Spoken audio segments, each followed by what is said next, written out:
Hi tears, நீங்கள் பார்த்துட்டு இருக்கிறது ஆண்டோஸ் கோசி லைஃப் ஸ்டைல். நம்ம சேனலை சப்ஸ்கிரைப் பண்ணாமல் வீடியோ பார்த்துட்டு இருக்கோங்க. சப்ஸ்கிரைப் பண்ணிவிட்டு வீடியோ பாருங்கள்.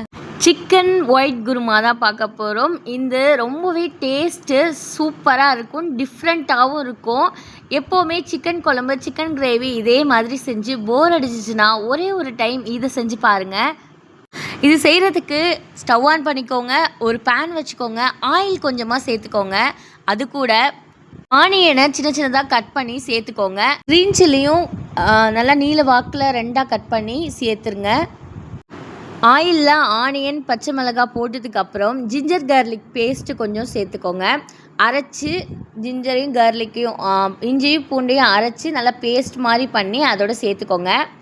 அது கூடவே கொஞ்சோண்டு கொத்தமல்லி இலையும் சேர்த்துக்கோங்க. டொமேட்டோவை சின்ன சின்னதாக கட் பண்ணி அதையும் அதோட சேர்த்துட்டு நல்லா வணக்குங்க. ஆனியன், டொமேட்டோ, இஞ்சி பூண்டு, பச்சை மிளகாய், கொத்தமல்லி இதெல்லாம் நல்லா வதங்கினதுக்கு அப்புறமா வாஷ் பண்ணி வச்சுருக்க சிக்கனை இதோட சேர்த்து நல்லா வதக்குங்க. நான் ஆனியனை வதக்கிறப்பவே சால்ட்டு சேர்த்துருவேன். நீங்கள் சமையல் முடித்ததுக்கப்புறம் சால்ட் சேர்க்குற மாதிரி இருந்தால் அப்போ சேர்த்துக்கோங்க. அப்படி இல்லைன்னா இடையில நீங்கள் எப்போ சால்ட்டு சேர்ப்பீங்களோ அந்த டைமில் உங்களுக்கு போதுமான அளவுக்கு சால்ட்டு சேர்த்துக்கோங்க.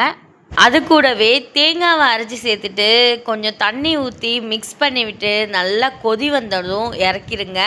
இப்போது நம்ம வச்ச குருமா ரெடி ஆயிடுச்சுங்க. இந்த குருமாவோட காம்பினேஷன் தோசை, சப்பாத்தி, இட்லி, ரைஸு எல்லாத்துக்கூடையுமே செம்மையாக இருக்குங்க.